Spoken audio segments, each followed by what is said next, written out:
Attack. Attack as the show. Attack.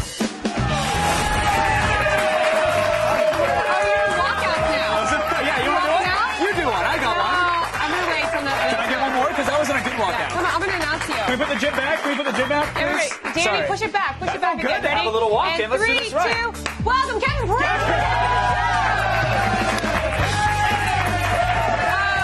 you, guys. Thank you. Thank you. Thank you. Appreciate it.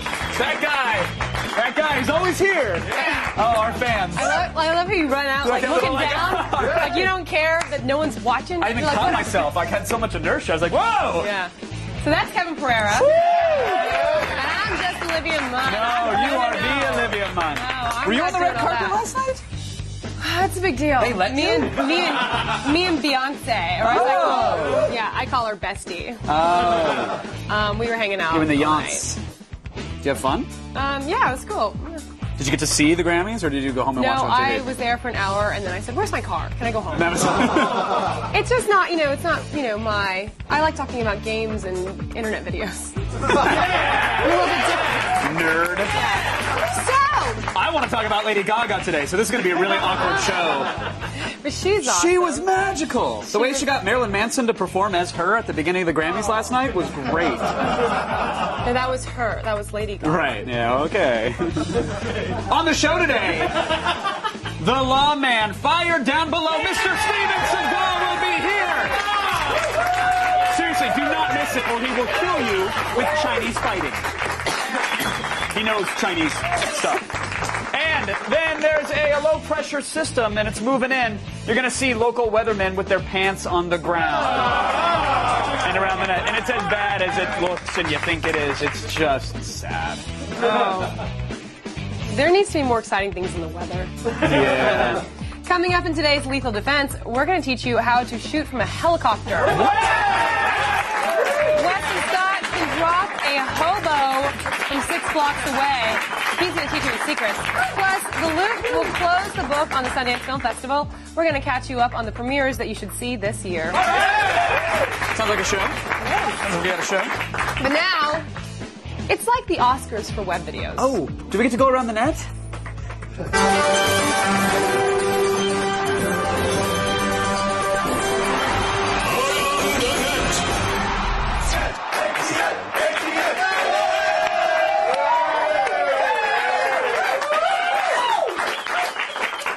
Just curious, any nature fans here? Fans of nature? I love nature. You guys like the nature? Love nature. Nature's a cool thing because it provides everything you need to live, like air and water. Yeah. It also has everything you need to kill yourself, like gravity and the ground.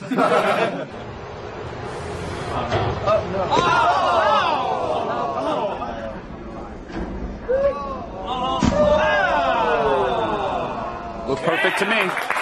Yeah. Looks perfect. Wow. I think I still want to like parkour is French for something, right? Yeah, paraplegic. Oh. Okay. She's doing it right. Parlez-vous français? I studied abroad for a week. Oh. I've studied abroad for about 3 years now. Don't. You know what I'm saying? You know what I'm saying? High five, I'm talking about looking you up and down. All right. That was weird for me, too. Sorry. That was weird. Yeah. The thought of you looking at me in a sexual way grosses me out. It's so natural and yet so unnatural. It's not natural. It is not natural. You and I are not natural. You looking like a lady, I looking like a boy, so, there's something going on there. I look like a lady, you look like a boy. Yeah, I look like a boy. I look like an adorable little boy. What are you talking about? But you guys all get on this side. Yeah, because I had the walkout, son. That's how that works. First you get the walkout, then you get the fans. Did you really just say son? I slapped a sun on it. Oh my god. That's how I talk these days. Who are you? I don't know. Who are you? Today's number 4 is a rising star from the animal kingdom. It's a hungry seagull eating worms from the ground, but it is also so much more. Yes. Michael Cembellos, or Cembellos, 80s synth pop dance maniac. It had 2 L's in it. His 80s synth pop dance maniac was one of the biggest hits of time, thanks to Flashdance. But now the song belongs to the dance gull.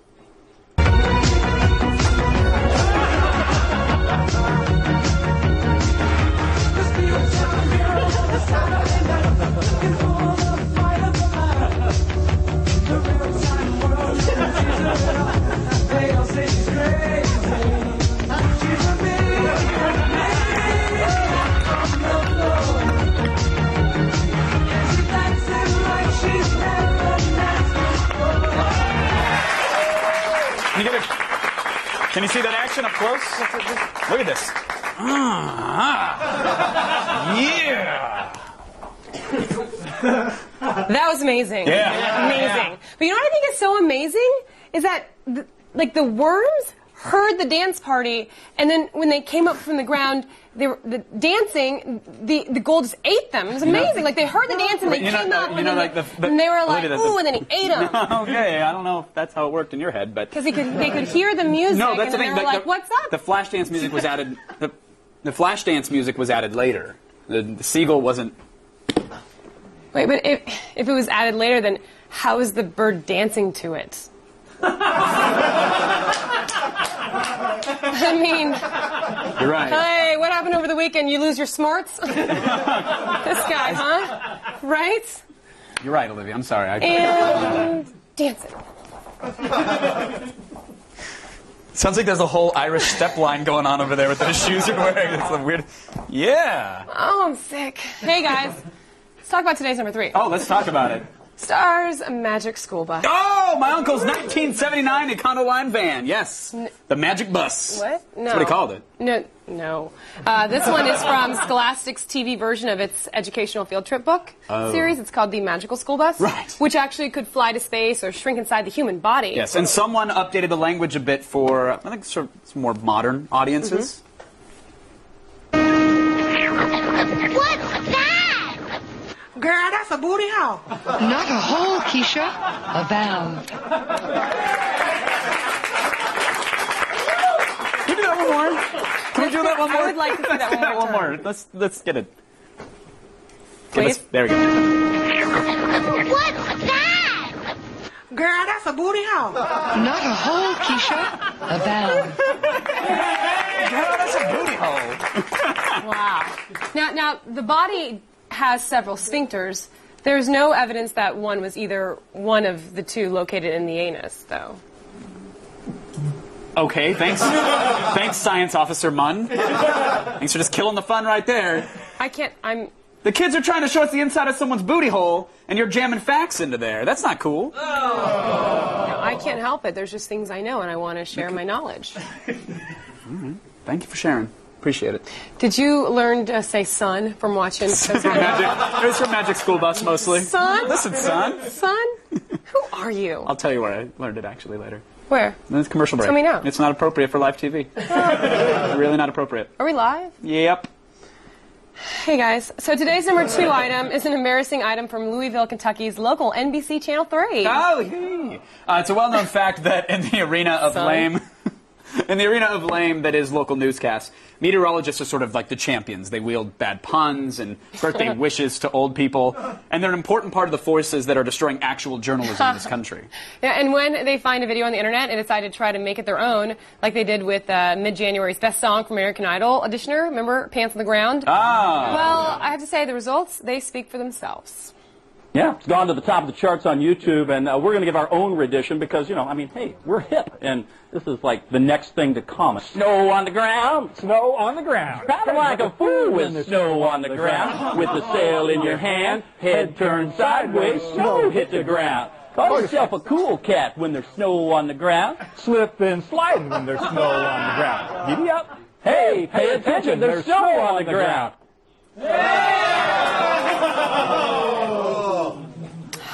How long did they rehearse that? Could be worse, right? I mean... What, you and me? We're I'm awesome. just saying TV in general. According to AccuSuck, there's a 100% chance of shame and fail. Good job, guys. Hey, do you mind real quick? Sure. Hey, dear people of Earth, enough with the pants on the ground. Yeah, thank you. Thank you. I could stop now. We've moved on. Still ahead, we have a very explosive number 1 around the net. Stick around, there's fire in the hole up next. Speaking of fire in the hole, let me tell you about my weekend.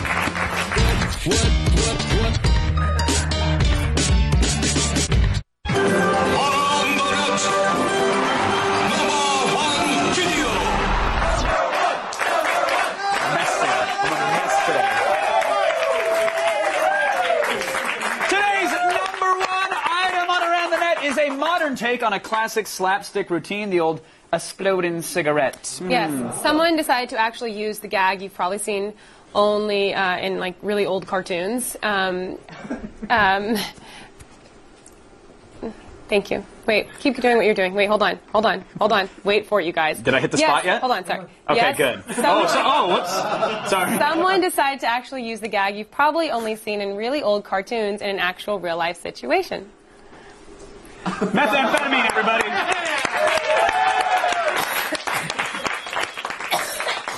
Thank you, someone. Roll the clip.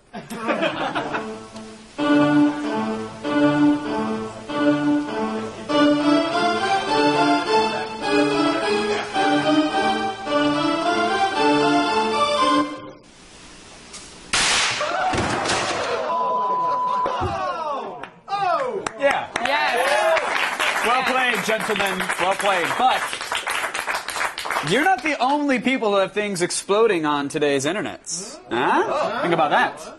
Wait, does that mean there's... How can it be? I mean, there's another video and around the net today? That was our number one. We can't have that one. Hear ye. Please rise for the honorable bonus around the net video.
Many thanks to our pals at CuteThingsExploding.com for blowing stuff up.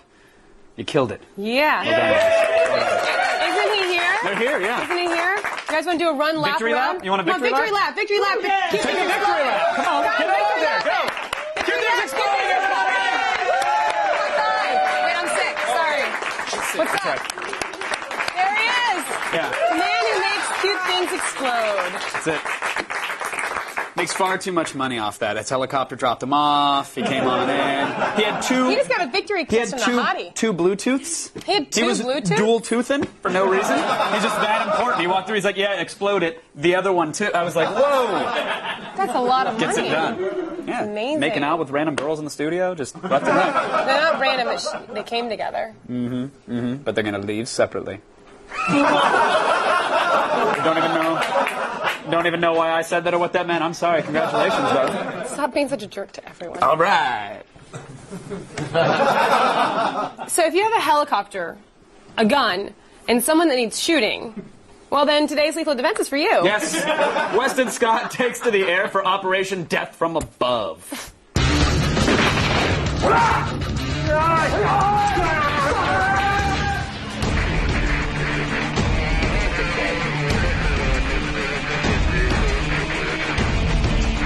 Nevada desert is perfect terrain for CRI's counterterrorism training.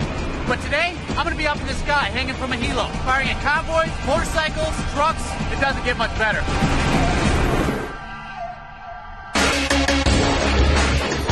Ron, what type of scenarios will we be doing today at CRI? Today, the main scenario is that you're going to have to help protect private military contractors that secure a VIP, transfer the client from point A to B. Now, before you can actually do that, we need to teach you and let you practice a little bit. You're actually going to be on a helicopter during very tight G-forces that your stomach going to go up to your throat. Sweet. My stomach is going to go up to my throat while I shoot at bad guys. I don't know if I could ask for a better day.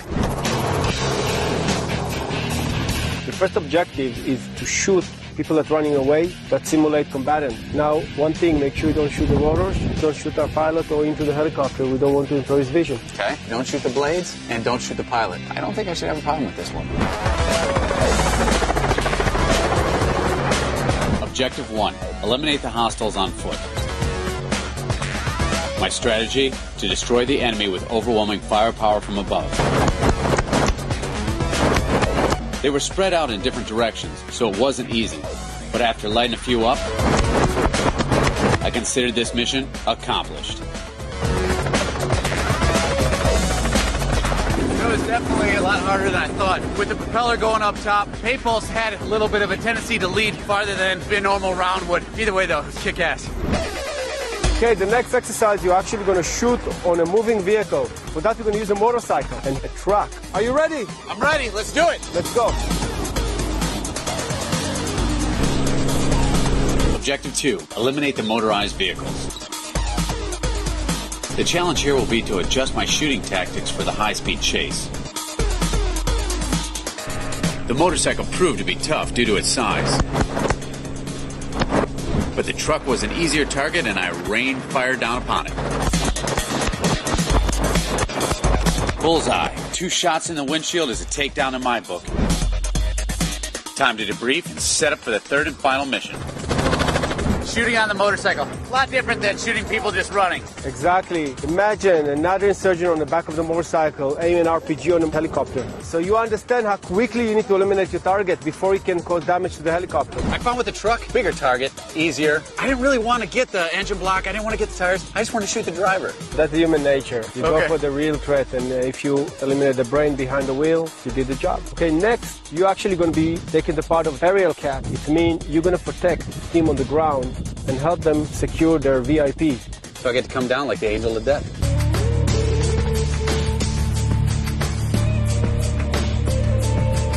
Ready to take out some insurgents. Final objective, provide protection for the convoy. This lesson will be chaotic, as attackers will be coming from all directions. We will have to rely on our training and each other to keep this subject alive.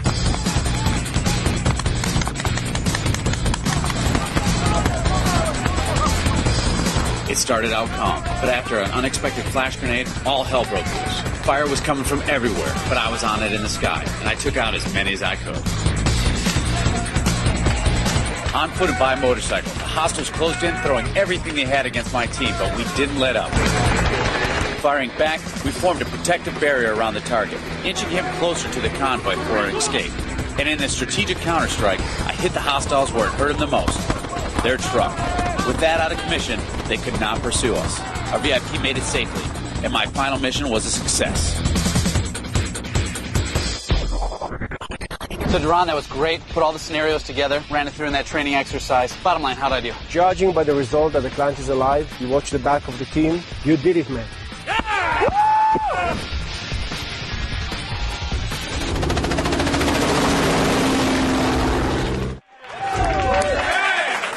The Sundance Film Festival has come to a close, and it's time to look at a few of the movies that won over audiences. Where else would we do that than The Loop?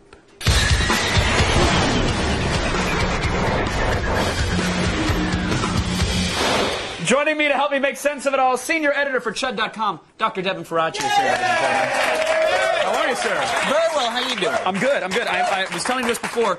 It's a privilege and an honor to chat with someone who went to Sundance and actually saw a damn film, as opposed to talking about how much they drank and who they networked with. Like, it's good that you actually saw some stuff while you were there. Well, I'm a nerd, so that's what I do. So you did see the films, right? I did see the films. I didn't get invited to the parties, but I saw the films. Well, good. So. And the biggest buzz, I think, to come out of Sundance might be Catfish, which I didn't even hear about.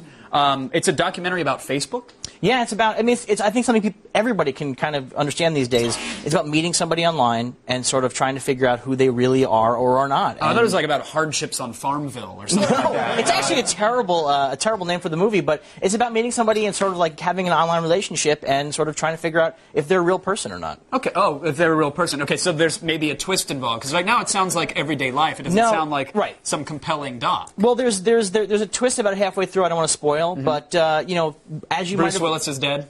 Bruce Willis is dead, and Darth was his father the whole time. Yeah. And but as you can imagine, sometimes you get pictures from people on the internet, you meet people on the internet, and they're not exactly who they claim to be, and that's what this whole film's about. Okay. So highly recommend them? Oh, I thought it was really good, it was really sweet, and it's funny as hell. All right, good to hear it. Street artist Banksy had a film at Sundance as well, right? And it's called Exit Through the Gift Shop, which I love the name. And Banksy is such an interesting artist to me. Like, I'll follow anything he does. I'll put his book on my coffee table, or he can come tag my house. Right. Whatever he wants to do, it's fine. But can he make a compelling film? I don't know. I'm not convinced he made this film.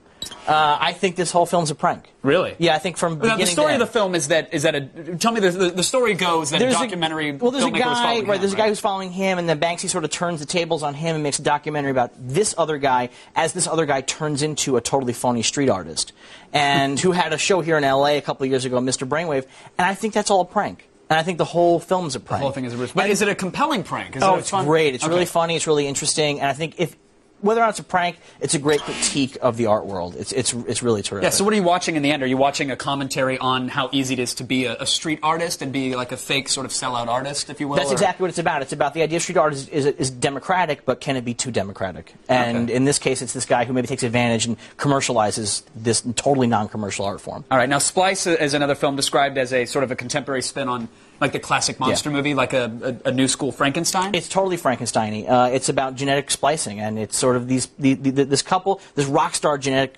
scientist couple creates this weird monster called Dren. Yeah, there you go. Yeah. And it's really awesome, and it's totally batshit.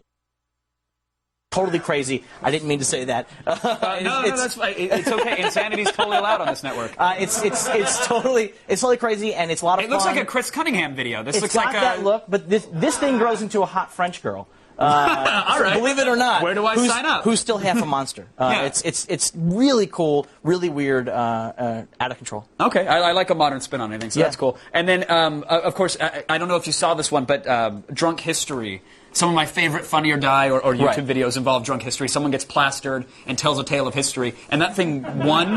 Yeah, it won Best Short. I mean, this year Tesla versus Edison was the one I saw. There's another one. This year was sort of a big year for the internet at Sundance because they put a bunch of the movies from Sundance on YouTube as well. So this is really sort of, you're seeing filmmaking and the internet kind of coming together. These shorts that we've seen on the internet are winning at Sundance, and Sundance films are crossing over to the internet. Now, I know it's kind of neat. Some people were afraid of that. They were shaking their canes at the YouTube kids on the front lawn saying, well, this is going to kill Sundance if you put them on the internet. Do you feel that way, or do you feel like there still is an event that people need to come together at to discuss in person? No, you know, the thing is, there's hundreds of films at Sundance, and about 90% of them nobody's ever going to see. Realistically, they're just never going to get picked up. So Sundance going onto the internet and putting these films out there for people, you're showing people movies that would otherwise have just disappeared totally. Did you black out once at Sundance at all? I blacked out a couple of times at Sundance, mostly because of the movies themselves. Oh, okay. There were a couple of stinkers. Real stinkers in there. So there's no photos you're going to have to untag yourself in from Facebook from this last Oh, God, I hope not. You did it all right. And that's Catfish, too. Well, there you go. So, I'm signed up for that one. Deb, always a pleasure to have you here, sir. Thank you very much. Thanks for coming on. Chud.com's Devin Faraci, ladies and gentlemen. That's The Loop, and right now we're going over to Miss Olivia Munn. Thanks, guys. Still ahead, just in time for the Super Bowl, we've got a Gadgetron deal for an Insignia Blu-ray home theater system. Let me tell you something. The picture is so clear that it'll look like balls may actually fly out and hit your face. What kind of Super Bowl party are you going to exactly? Yours. Oh. And later, we'll ask Steven Seagal what his favorite way to kill somebody is.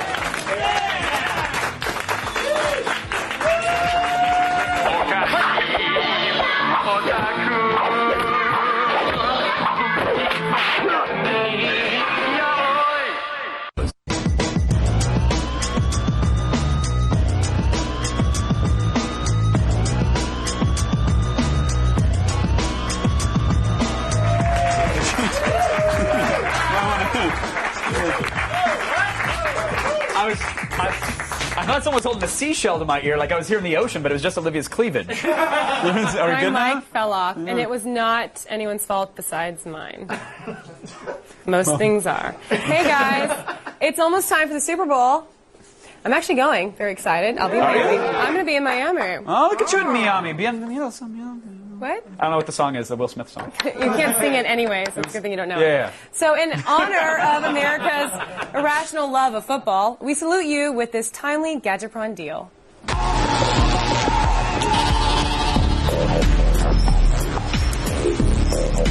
You need a Rosetta Stone then? Yeah. So a Blu-ray home theater in a box should be easy to set up. Should and be. Insignia has done a good job with this one right Yes. here. The wires are color-coded, so plugging in all the speakers is simple. Guess where the green wire goes? With the green one? Correct. Now after that, you just power it on. You don't really have to configure any audio settings, but sometimes if a home theater system is too simple, the problem is that they don't have too many inputs or outputs. Right. And that's It's like the Fisher-Price approach to Yeah. audio. It's like plug in the colors and that's there's it. sound There's noises. TV. Yay! So is this the case with this one? No, not at all. This one's really good. 2 HDMI ins, so you can plug in other components that have surround sound capabilities. 2 stereo ins, coax audio in, you're excused. 1 digital optical audio in, and of course you have standard component video and HDMI output as well. So that's a whole lot of ins and outs, tons of choices. So this kind of system is usually designed for smaller living rooms. Mhm. How well do you think it'll fit in an apartment, or even if you just want to put it in your bedroom? If you have a shanty or a lean-to, this will rock it to the ground. A lean-to? What's a lean-to? Where are you hanging out nowadays? You're doing the weirdest things. with 6th grade history teachers. Oh, a lean-to. A lean-to. That's fine. right. It's pretty sleek, actually. All 4 satellite speakers are small. They have detachable grills. The center channel is about the size of 2 satellites combined, and the subwoofer is compact enough to fit into a small space. Even the Blu-ray player, I mean, it's a Blu-ray player / receiver, and it's still the same size of a regular Blu-ray player. So, again, it's not like super small or stylish, but it does get the job done, and it The fact does that it. it's the same size is pretty cool. Yeah, exactly. It does it with a relatively tiny footprint. Now, for the most important part to you, Yes. which is impressing your friends, that's all you care Oh, that was about. scent. Scent? No, it's sound. It's how's it sound, Hey, right? I'm sick and on cold medicine. What's your excuse? Don't have one. I had food poisoning. I don't know how that affects. Wednesday, It could be a last parasite. Wednesday. You don't know if they swim their way up. You don't know how these things work. Swim their way. Where are you, the Amazon? I don't know what I ate. Who It's are you? messing with my gutty works. Joshua wants us to move It's on. not Move good. On. Move on. I'm So waiting I for want an to know. alien to pop out and smile at me and Can start swimming around. Can you impress all your fancy Yes, internet friends you with can this? impress your internet friends. Fire up the speakers, load up stick cam, they will be blown away. It definitely has a ton of output. Look, 640 watts doesn't seem like a lot, but when you turn it up, it is a wall of sound. The highs sound terrific. As usual with systems like this, the mids get a little lost, and the bass lacks a little. The rear speakers, a little on the quiet side. But overall, we really like the way it So sounds. everything's and then I know I kind of gave you like a little, woo! look, no, it's great. It's meh and meh and meh. But those mehs average out to a pretty awesome. We got this thing really loud, and it sounded good, and that's what matters. So. Okay, so it is on Super Bowl sale this week at Best Buy. Only $300. You going to pack one up and take it to Miami with you? No, because I think that people in Miami would have. Miami? Well, we call it Miami. People who aren't douches call it Miami. It's where the heat is on. The non-douche people say Miami. It's where the heat is on. It's where the heat is on. The heat is on in Miami. $300, is it worth it? Yes, it's worth it. In addition to being a good quality Blu-ray player, it has fast load times, supports Blu-ray Disc Live, BD Live, and streams Netflix. It does all that for 300 bones. What's our rating? 4 out of 5. Good rating. Good design, good features, good sound quality. 4 out of 5. Any more Miami jokes? I'm good, thank you. I don't think I had one. You had some. You had a lot of mess that equal up to a Oh, I'll take That's that. it for Gadgetron. And remember, for even more of the latest news on computers and tech, check out g4tv.com/thefeed. And now it's time for another thing we found on the internet that was interesting. Here is an offering from Baltimore-based comedy troupe Show Beast. It's a video for the song Woof Woof by Dan Deacon, featuring hairy puppets and dog-headed musicians. It begs the question, can a catchy tune, cutesy characters, and bad special effects actually drive a person instantly and hopelessly insane? Epileptics, beware.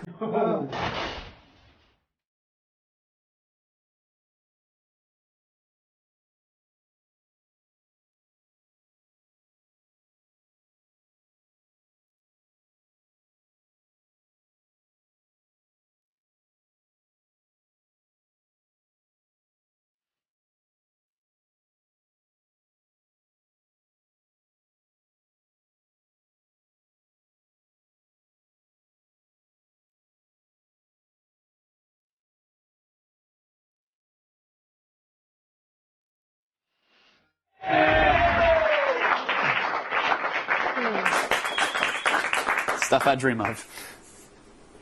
Hey, why not celebrate Valentine's Day with adult entertainers and a bunch of cheaters with blurred genitals? Hey, G4 celebrates Valentine's Day with a lineup of romance-free shows when the Adult Entertainment Expo returns. This year, we're pulling out all the stops with our biggest AEE special ever, hosted by the lovely Sasha Grey. 2 hours of blurred genitals, plus a cheaters marathon, people. Yes, that is over 6 hours of blurred genitals. Yes. You're welcome. Go to g4tv.com/Valentine's for more information on blurred genitals. If you go like this, they actually don't look so blurred. Oh, no. Stay tuned. Steven Seagal will talk about his new movie and how he loves to kill people on trees.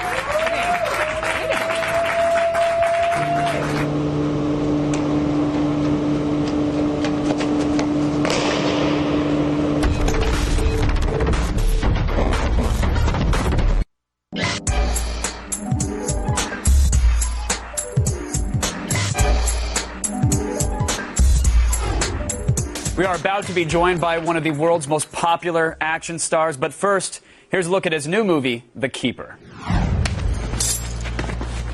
Stop. You don't want to kill me, do you? Ah, come on. I'm gonna die. Listen to me. I told you. I don't like to kill children. Don't make me kill them. That's what you call a bitch slap. Joining me now, Steven Seagal, everybody.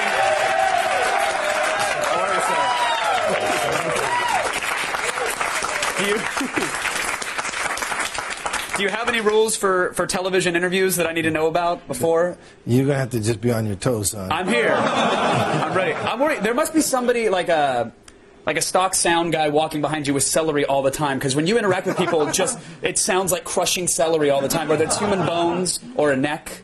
No, I just, the original Hollywood Foley guys, I set up a special school for them. The Steven Seagal Sound Effects Library. Right. It's all the greatest bone crushes and cracks and screams. I let them come and do all the special recordings of all my victims. But it seems, but meeting you, like you're a big man, dude. You could kick some ass. Like you're a tall dude, and I see like superheroes on TV now, and they look fragile. They look like it's all CG. It doesn't look real. The action stars of today don't look like they're real men. I do like real action, and I do like actors and directors who love real action, and what that means to me is that they really are using people who can somehow perform or personify real action, and that the director can kind of shoot it that way rather than everything being computer generated, because CGI, you can make anything look like anything, but to the real folks, it gets a little bit... you get guys looking like marionettes in front of big green tarps, and then all of a sudden they're kicking ass when they really couldn't do that. For me, it's disturbing, and I think I belong to a group of people that also agree with me, The Keeper, which we just saw a clip from, this has everything. It's got throwing knives, guns, you've got elbows snapping and shattering. Do you have a personal favorite way to kill somebody? Because you've done it 67,000 different ways. Well, I mean, that's the problem. I've kind of, killed everybody everywhere there is to kill them almost. I stay up at night with a notepad and pen thinking, how can I kill somebody that people haven't seen before? That's shocking, because somebody like that. He's a resident guy who shanked a man every single way a man can be shanked, so don't worry about it. You paid him. No. I mean, is that what keeps you up at night, is thoughts of... No. What keeps me up at night is trying to come up with a great story that will pull the heartstrings of the people and make them laugh and make them cry and make them care. But conversely, really, Hollywood and the audience generally, if it's somebody that's been, written to become an important bad guy in the film, they always sort of want me to kill him with my hands rather than with a gun. Right. And speaking of that, like, justice is sort of a through line for all of your films. Is that because you want to bring that to every film, or is that just they're coming to you because that's the through line? That's the most important thing to me. One of the most important things to me in my life is that, somehow once in a while we can still see justice. As hard as it is in modern society with our present judicial system, I mean, that's one of the things that we all, and the audiences, they really want to see that. They don't get it in real life, so they want to see it in films. But you dispense it in real life as well. I do. You're out there, lawman. I love that. I love it. People think this is something that you strapped on the Kevlar vest and you went out there for a season, but this is something you've been doing for a while now. I've been doing this for 20 years without any cameras and without anybody knowing about it. You know. And did you just show up one day and say, "Hey guys, can I get some cuffs and some mace?" And they're like, "Of course, you're Steven friggin' Seagal. Go out there and bust some people." I mean, when I was in Asia, I did special security operations. When I came to America, I did go to one police academy and get some courses that would lead up to a post. And then when I was in Louisiana, Harry Lee, the late great Harry Lee, had heard about my shooting capabilities and wanted me to come down there and demonstrate for his SWAT teams, you know, the hand-to-hand in the shooting. And they were, they were quite happy. And are people receptive right away, or is there an apprehension when you show up? Like maybe you are just like an action star. You know, like maybe you do need 2 takes to hit the bullseye, and then you have to actually show them, no, I could destroy you. You know, there was a very high dollar bet on the table for how good I could shoot. And they wanted me to see if I could, outshoot their marksman, and I did that right away. There we go. And when it came to the hand-to-hand stuff, a couple of the SWAT guys kind of wanted to test me. They went unconscious immediately. You didn't even touch them. It was just a glare, and boom, they dropped. Once people, went unconscious and they saw my shooting, there was no more apprehension. Yeah, they're like, let's scrape up the dollars, guys. We're good. We're fine. Yeah. Bets are off. Yeah, we were okay after that. I love that you can have such just a stockpile of ability and skill. You look at your Wikipedia, and the first paragraph has more accomplishments listed than the sum of the entire website combined. You've done so much, and yet you also have a sense of humor, because one of my favorite roles for you was in the Onion movie. You were the puncher. Are you allowed to say on this television? Well, we just did, yeah. So. I was told I couldn't even say. Really? How did anybody have the balls to tell you couldn't say something? That's what I want to know. And is he in a hallway right now in a puddle of his own urine and blood? Because he needs to be. You are funny. Thank you. But puncher. You said it again. I'm saying it again because I got to get the story. That's 3. Is that an email that comes through, or are they worried about, hey, Steve, listen, I got this great role for you, you show up on set and they tell you what it is, or are you totally game for that the moment you hear the role? I think that was the Zucker brothers, wasn't it? Yeah. Those guys are amazing legends in Hollywood, and they always come up with a lot of really funny stuff, and I think they came to me with another gentleman that was one of their producers, and they said, man, we got this concept, and they threw it at me. I said, man, either people are really going to love this or they're really going to hate it. And in the end, I really wasn't sure which of those it was going to be, but it seems like most people thought it was pretty funny. I think people absolutely loved it. I mean, especially here, the movie aired on G4, and people went crazy for it. So, yeah, it was I loved it as well. But here's the thing, to harken back to it, you're a filmmaker, you're a cop, you're a musician, you're an activist as well. You're all of these things, but what's next for you? I just wrote something called The Hands Off List, which is a really kind of cool, controversial story about, what's happening in Afghanistan and Iraq and places like that. I have something else I bought called The Swordsman that I'm rewriting, which is a Chinese movie about a Chinese swordsman. Well, I'd love to make you a deal as well. You are welcome back here anytime, sir. Thank you. It's an honor to have you here. And thank you so much. Really, it's just an absolute pleasure to meet you. Thank you so much. You guys, Mr. Steven Seagal, The Keeper, is released on DVD tomorrow. Now let's go over to my keeper, Miss Olivia Munn. Love it. A Chinese movie about a Chinese swordsman. It'd be cool if it was a Chinese movie about a Mexican swordsman. I'd watch that. There's more Attack of the Show still to come, but right now, I'd like to show you guys a look behind the scenes of my cover shoot for Jezebel magazine. I'm actually wearing clothes, not a bikini. Hey everybody, I am on set of my very first fashion shoot, which I'm very excited about because that means there's no bikinis. I actually get to wear a dress.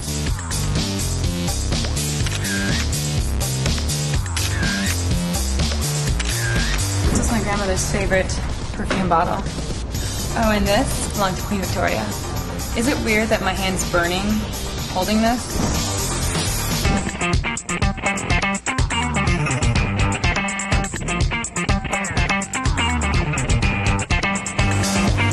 Thanks for watching my very first fashion shoot. No bikinis. Yay. Is that a bikini?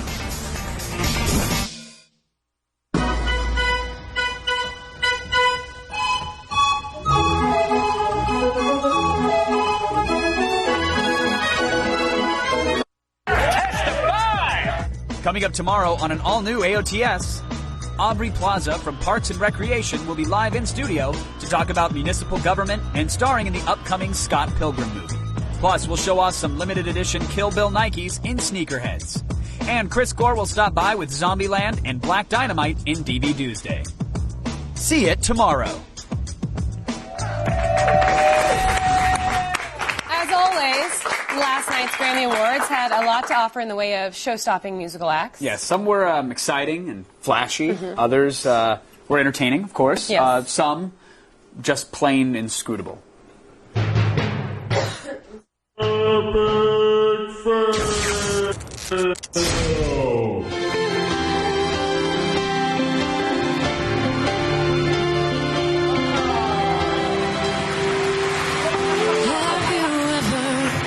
Wish for an endless night.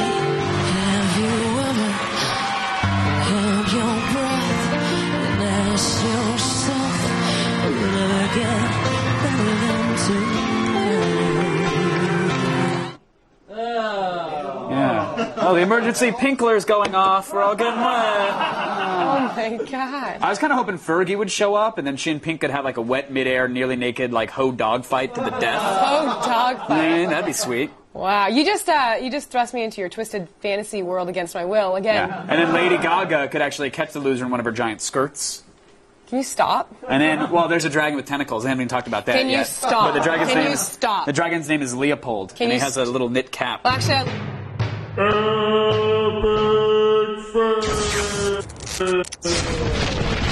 Pink and a hoe dog fight. I And love Leopold, the dragon. I love it. X plays thousand. Oh, it's about to start. Thanks to our guest, Steven Seagal. Everybody, congrats, X